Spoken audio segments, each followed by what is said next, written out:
AI technology યુક્ત licence track બનાવવાની તજવીજ હાથ ધરાઈ છે। વડોદરા આરટીઓમાં એઆઈ ટેકનોલોજી યુક્ત ટેસ્ટ ટ્રેક બનાવવામાં આવશે।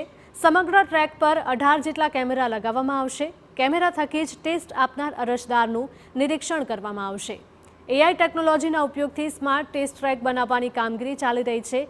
આગામી 1 મહિનામાં શરૂ થઈ જશે એઆઈ યુક્ત લાયસન્સ ટ્રેક। 2 વ્હીલર અને 4 વ્હીલર બંનેના એઆઈ આધારે જ ડ્રાઇવિંગ ટેસ્ટ કરવામાં આવશે।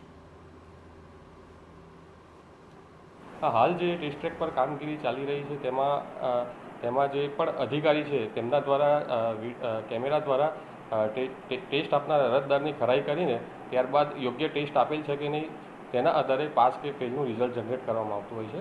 એઆઈ આધારિત ટ્રેકમાં વિડીયો એનાલિટિકલ બેઝ હોય જે પણ ગાડી કે વાહન છે એના જે પણ ટેસ્ટ ટ્રેકના પેરામીટર છે એ પ્રમાણે ગાડી કે વાહન ચલાવનાર વાહન ચલાવે છે કે નહીં તેના આધારે એઆઈ બેઝ પાસ કે ફેલનું રિઝલ્ટ જનરેટ કરવામાં આવશે। ટેકનોલોજીના યુગમાં હવે રાજ્યભરમાં લાયસન્સ માટેની પ્રક્રિયા એઆઈના થકી કરવામાં આવશે।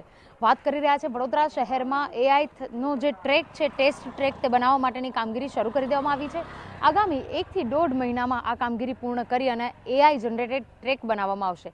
એટલે કે જે રીતે પરીક્ષાઓ ડ્રાઇવિંગ ટેસ્ટ માટે આપવામાં આવતી હોય છે તે દરમિયાન મેન પાવર્સની જરૂર પડતી હોય છે, પરંતુ આર્ટિફિશિયલ ઇન્ટેલિજન્સના દ્વારા આ જે ટ્રેક છે તેના પરનું સંપૂર્ણ નિરીક્ષણ થશે। તેના થકી જે રિઝલ્ટ છે તે ઓટો જનરેટેડ થશે। અત્યાર સુધી અધિકારીઓ કેમેરાથી ચેક કરી અને ત્યારબાદ તેનું ડિસિઝન લેતા હતા, નિર્ણય કરતા હતા કે ટેસ્ટ ટ્રેકમાં જે અરજદાર છે તેઓએ પરીક્ષા પાસ કરી છે કે કેમ, પરંતુ હવે એઆઈનો જ્યારે જમાનો છે, એઆઈનો જ્યારે સમય છે, તેમાં વડોદરા શહેર સહિત રાજ્યભરમાં આ એઆઈ જનરેટેડ ટ્રેક બનાવવાની કામગીરી શરૂ કરી છે।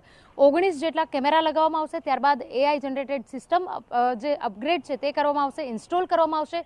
ત્યારબાદ આ ટ્રેક થકી જે અરજદારો પોતાના લાયસન્સ માટેની પ્રક્રિયા કરશે તેનું સંપૂર્ણ નિરીક્ષણ એઆઈ દ્વારા જ કરવામાં આવશે।